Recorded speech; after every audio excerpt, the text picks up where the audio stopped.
Okay, now I'm presenting my screen.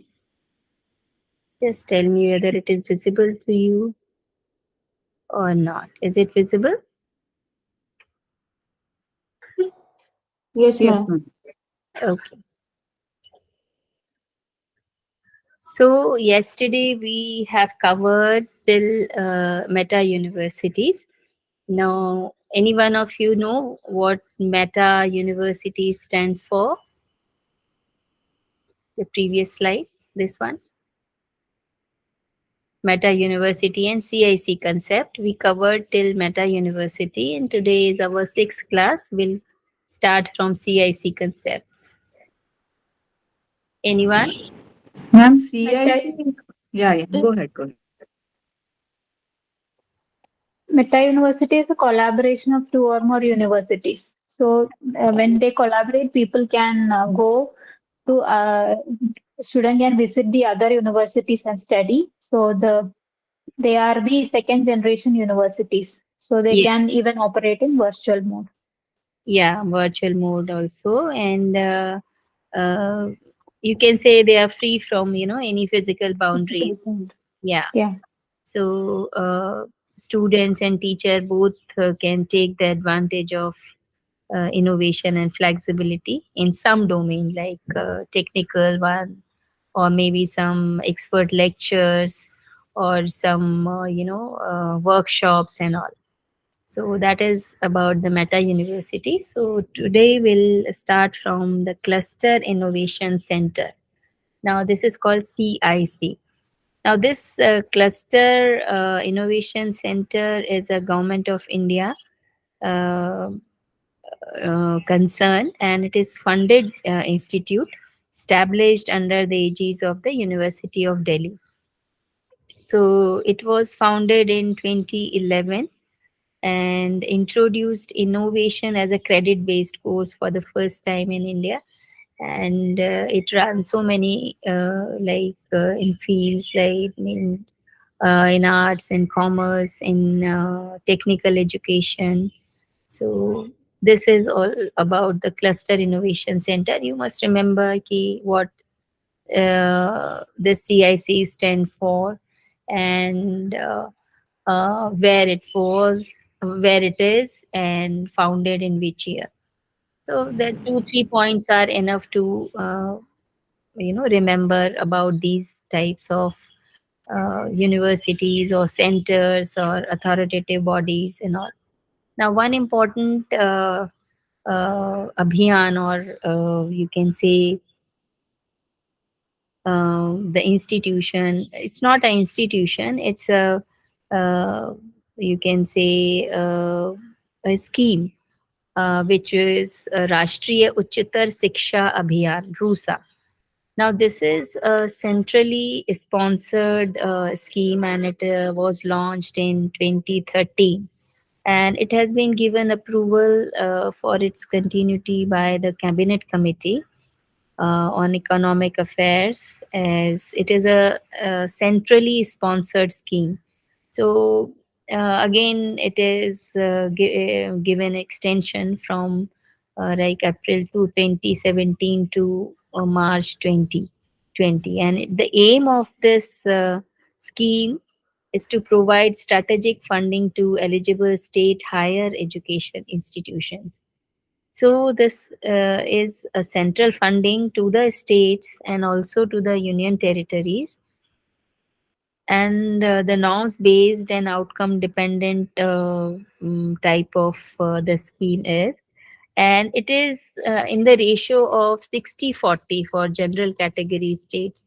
General category states comes like UP, MP, Bihar, right? And some of the states are given some special categories, who are those states which are underprivileged kind of, or there are some problems.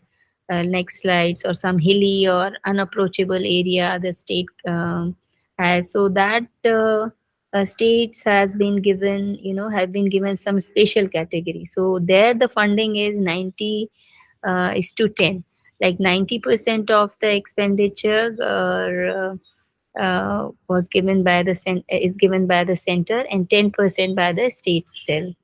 So that way, and some of the union territories given 100% like load was um, taken by the central government. So the funding would flow to the state higher education councils before reaching to the identified institution. So there is some, channel through which this procedure reaches from central government to the identified institutions.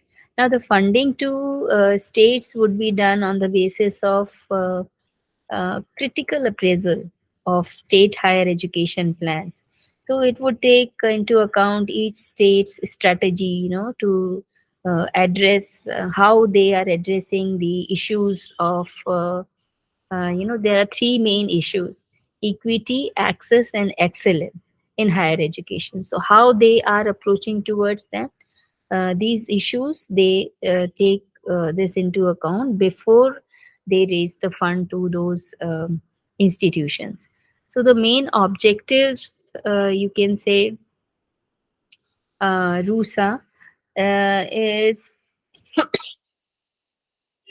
like it would create new universities through, upgradation of existing autonomous colleges and conversion of the colleges in a cluster. So this RUSA is implemented and monitored through an institutional structure comprising the National Mission Authority, Project Approval Board, and National Project Directorate at the center, and the State Higher Education Council, and then a State Project Directorate at the state level. So there are so many, bodies who look after this scheme, and it is designed on the lines of Sarva Siksha Abhiyan with an aim to increase the gross enrollment ratio to 25%, which at present is just 17%. So it proposes to set up 800 new colleges under central government, central universities, and it covers 40 central universities, and each university cover 20 colleges, right? So 400 new cluster universities. The shift system, of course, in colleges would be effectively supported by separate qualified teachers. So it would not only help in enhancing the enrollment, but also provide opportunities to working class for improving their academic and professional qualification. So that is the main aim or main objective of RUSA, that is Rashtriya Uchitar Shiksha Abhiyan. Now there are other higher level of institutions other than those we just went through. So other higher level institutions, one of them is inter-university centers. Now what is inter-university center? So UGC has established autonomous bodies, and they call it inter-university centers within the university system, and their objective is to provide, common, advanced, centralized facilities and services for the universities in order to offer the best expertise in each field to the teachers and researchers across the country. And now, at present, there are 7 IUCs, inter-university centers, who are functioning. IUAC, like New Delhi, IUAC is Inter-University Accelerator Center, and this all those like centers are under the clause of 12 of UGC Act. So all those are functioning under that act, UGC Act. So this is the first one, that is the IUAC New Delhi Inter University Accelerator Center. If you want the full form, you can note it down as I am saying. IUAC is Inter-University Accelerator Center, and this is the first to be established in 1994. All right, then the other six centers. The second one is IUCAA, that is the Inter-University Center for Astronomy and Astrophysics in Pune. All right, astronomy and astrophysics is in Pune, this center. Then there is a UGC DAES CSR Indore, which is CSR is a consortium for scientific research. And then Inflibnet is information and library network. All right. IN stands for information, and INF is information, and LIB stands for library, and net means network. So information and library network, it is in Ahmedabad. Then CEC New Delhi, which is Consortium for Educational Communication. And then it is NAC, which is important body, NAAC, because it is the Assessment and Accreditation Council. So the full form is National Assessment and Accreditation Council, and it is in Bangalore. Then the seventh one is Inter-University Center for Teacher Education, Kakinada. So these are the seven IUCs. So it's better to remember, but if you read it two or three times, you must remember one or two names, important names. And it is good for, the subject is not only for examination point of view, for general knowledge also, you must know all those things. So just go through two or three times, it will be better. Now then, Association of Indian Universities, AIU. All right. Now you must remember the full form of all the abbreviated terms, which is very important. AIU, Association of Indian Universities. Now this AIU is a forum for administrators and academicians of member universities to exchange view and discuss matter of the common concerns. Okay. So this is the platform, association of those Indian universities. It gives the platform to discuss all the common concern matters. Now the idea of originated This idea originated during the Vice Chancellor Conference at Simla long back, 1924, and that was then convened by Lord Readings. And this present name, AIU, that is Association of Indian Universities, it got its name in 1973.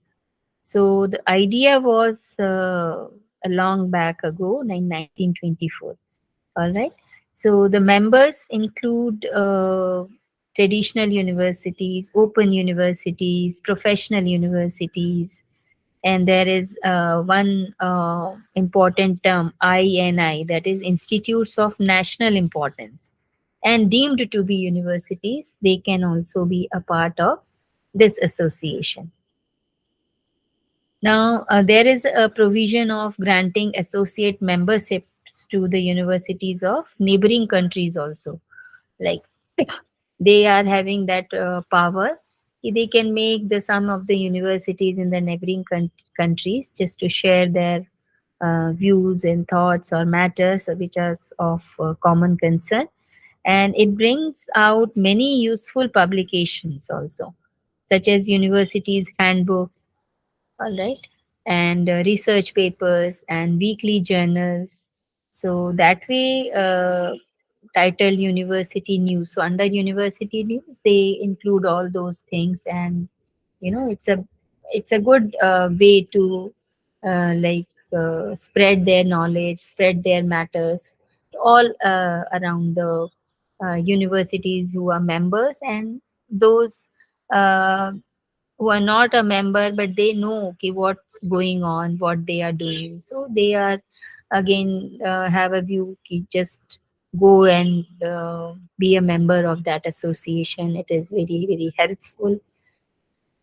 Now the second is INI, that is the institutions of national importance. Now there are so many central and state universities, but some of the universities government pick and then they do favor to them. They enhance their funding, and so that their all the infrastructure wise or library contents and faculty wise, so those institutions are under the institutions of national importance. So an institution established by an act of parliament, as we know, and it is declared as an institution of national importance, such as IITs, IIM, and some more institutions are also there. And these institutions are established or incorporated by state legislature act. So as this name indicates, some of the these institutions which are given this, which are under this title INI, they enjoy a special status, some of national importance. So this INI status is conferred to a public institution of Indian higher education by act. We have already discussed it, and then some of the INIs can be subgrouped under a different specialized sector. That means technical side, engineering side, agriculture sciences, maybe design side, or maybe food processing side, or some of the management studies, medicine also, pharmacy also. And likewise, there are some of the institutions we know and we heard about them. Some of them are like AIMS. We all know All India Institute of Medical Sciences, New Delhi, and Indian Institute of Technologies, all the IITs. One of them is given special one, that is Mumbai, IIT Mumbai. Then IIM Ahmedabad, that is the Indian Institute of Management Ahmedabad. Then there are in recent years one more type of institutes getting very you can say name, that is Indian Institutes of Information Technology, which we call triple ITs, and NITs also, National Institute of Technology. So there in this slide, there the numbers are given. Ki there at present, their total number seven. AIMS are seven, IIMs are 20, IITs are 23, NITs are 31. This is the number of those institutions. So in all, there are some other institutions also. There is National Institute of Design and School of Planning and Architecture is also there, and some National Institute of Pharmaceutical Education and Research, NIPER, that is called. So these are the institutions. So total number is around 140, 41, like that. So these are the institutions of national importance. So then there are some of the institutions which are under Institutes of Eminence, IOE. And this comes under MHRD to project Indian institutes to get global recognition, because India lacks in international ranking. So there are different reasons for that. So over a period, the government has done, many efforts to supplement this gap. So they give the some title like IOE, that is the Institutes of Eminence, or some ranking, some high rank and status. So, so these institutes, come under this scheme, and they are taken care of by Ministry of Human Resource and Development to project these institutions or these Indian institutes to get global recognition. So the selected institutes will enjoy complete, academic and administrative autonomy. You can say the selection board they have, so they have their own selection board, and through the challenge method mode, by the by some committee which is like empowered expert committee that constituted for that purpose. So they have their own selection committee, own criteria of for the research field. So and for purchasing they are open that equipment they need for the research work or for their laboratory or the library they can make as per their norms, just to be in the race with international universities. So they may organize, some of the lectures by the expert, international experts.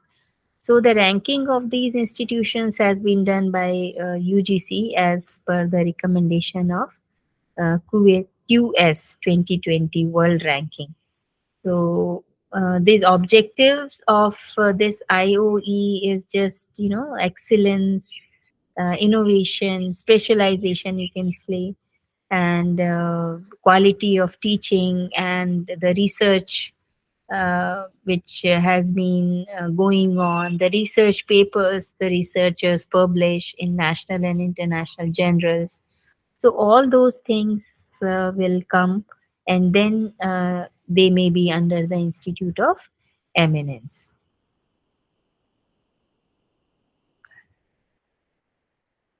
Now there are three declared IOE from public sectors. That is IIT Bombay, IIT Delhi, and IISc Bangalore. And in private sector, it is BITS Pilani, Mahe, what is the full form of Mahe? Anyone knows? And that Manipal education of health and that thing. Manipal Academy for Higher Education, I think. Anyone else?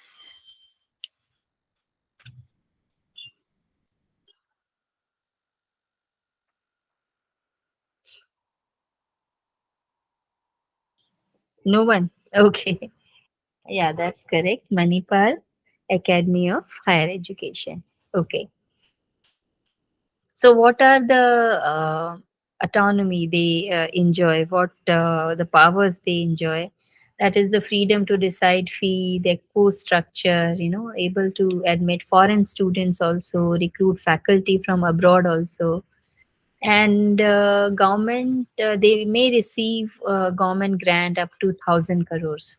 So this is the main, the autonomy they enjoy, the institutions which are under this IOE term, right? Now, research councils. So there are mainly five research councils we have. So it is written in the slide you are seeing Indian Council of Social Science Research, ICSSR, New Delhi. You just remember these councils because they are just provide resources and they look after the research work in various universities and uh, institutions. Then Indian Council of Philosophical Research, ICPR, New Delhi. Then Center of for Studies in Civilizations, Project of History of Indian Science, Philosophy and Culture, that is PHISPC. Then Indian Council of Historical Research, ICHR, Guwahati. And there is a National Council of Rural Institutes, that is NCRI, Hyderabad. So these are all research councils which look after all those research which is happening and the students are doing in various fields. Now, there are some language universities also exist in our country, and India has 6 language universities just to promote the languages of national importance, and you can say the ancient languages. All right, they which are having renowned history and script. So we have in India 6 language universities, and out of which 3 are deemed to be universities and 3 are central universities. Now UGC is funding these language universities. The first one is Sri Lal Bahadur Shastri Rashtriya Sanskrit Vidyapeeth, New Delhi, and Rashtriya Sanskrit Vidyapeeth, Tirupati. Then English and Foreign Language University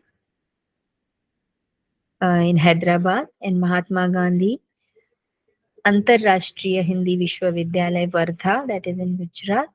Then Maulana Azad National Urdu University in Hyderabad, and Rashtriya Sanskrit Sansthan, New Delhi. Now, there are few, before that we'll start this topic, just look these, what meant this classical languages. What are these classical languages, and on the basis of what these languages are given this title classical language. And then this government do some effort to encourage the literature which we have, which are written in those languages. Then if some society is interested, then they make some institutions for learning, and then it is converted to universities. So the first one is Sanskrit, then Tamil, Telugu, Kannada, Malayalam, and Odia. These are the 6 classical languages in India. And Tamil was considered the first language to be assigned the status of classical language in 2004. And Odia was the last one to be assigned the status in February 2014. Then Sahitya Academy's expert committee gave the following 4 criteria for classical language. Which language is to be given this title classical language? So there should be some high antiquity, high it means ancient history of early text or recorded history of like over the period of 1500 to 2000 years, right? So if that particular language has some text or some recorded history, some the script is powerful, then the first criteria is that. Then second is the body of ancient literature or text that is considered a valuable heritage by the generations of the speaker, right? Those who are speaking that language, there should be a body of ancient literature or text. Then it is considered to be a valuable one. Then the third is the literature tradition should be original and it is not borrowed from another speech community. So it should be the original, the script should be original, the text should be original.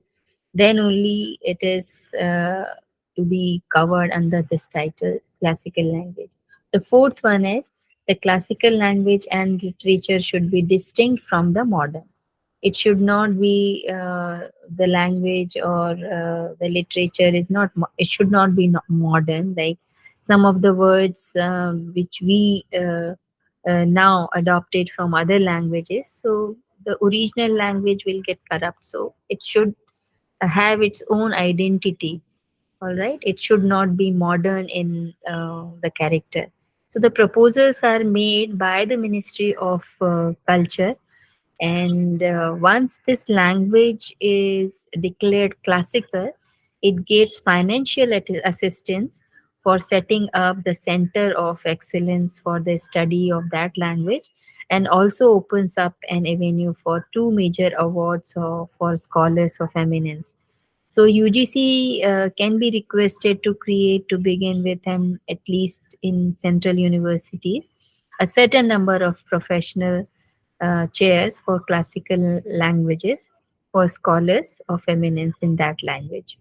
So you should remember these six classical language and some of the institutions which are specially meant for the development of that particular language. Now, five languages in the world you should know, namely Chinese, Sanskrit, Arabic, Greek, and Latin. These have been assigned the status of classical language. So you should remember this international classical languages. And then we have some of the important offices or agencies in higher education.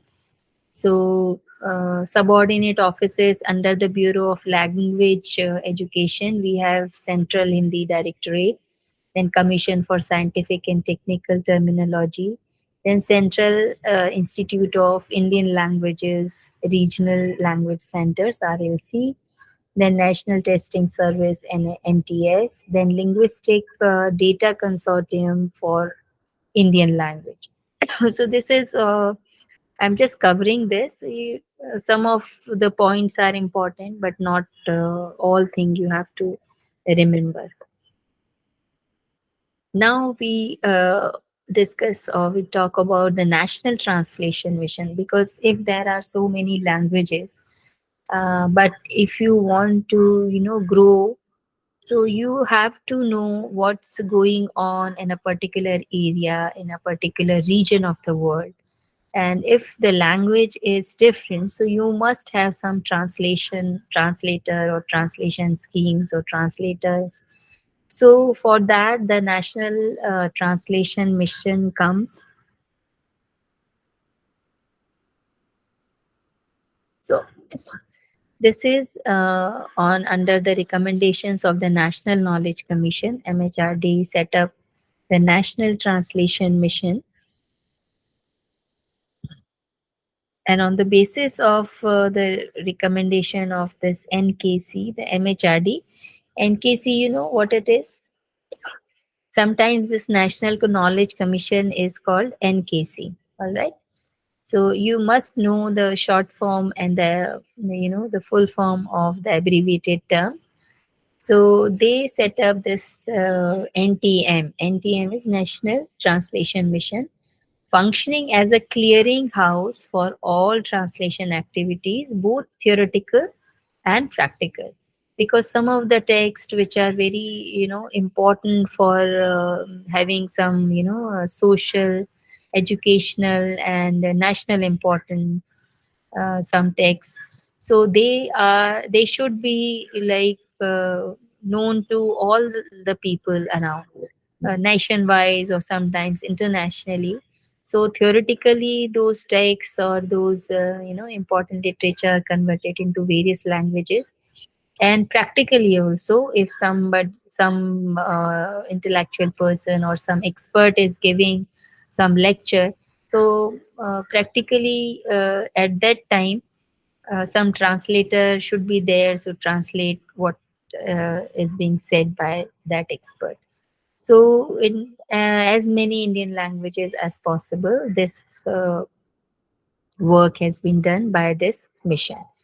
So Central Institute of Indian Language, that is CIAL Mysore, is the nodal organization for operation of this scheme. Then there is National Book Trust, which was established in 1957 with the objective of promoting a culture or reading in the society by publishing good literature at affordable price in all major Indian languages, including English, and by undertaking book promotion activities such as organization of organizing seminars, workshops, book fairs, book exhibitions in India and as well in abroad also.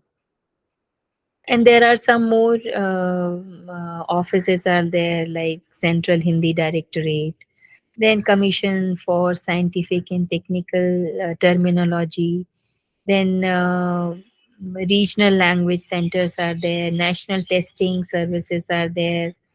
So there are so many offices, so many missions working on this sector. Now, accreditation will start tomorrow, I think. That much is enough for today. Okay. Accreditation will start tomorrow. Yeah. I think that much is enough for today.